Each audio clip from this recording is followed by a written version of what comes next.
si çdo shkollë, edhe shkolla jonë kishte mungesë të disa mjeteve dhe gjatë prezantimeve të forumeve të ndryshme në komunë, prezentuam mungesën e disa mjeteve didaktike të cilat na mungojshin.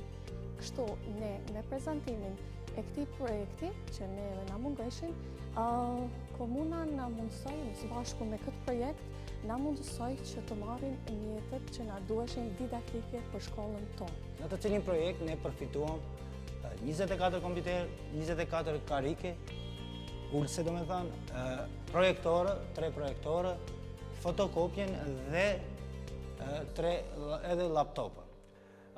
Ky projekt parasheh mjetet didaktike të cilat na ndihmuan ne si shkollë, me pajisje gjithsesi instrumente muzikore, të cilët përmirësojnë cilësinë e arsimit dhe gjetjen e talenteve të rinj të shkollës.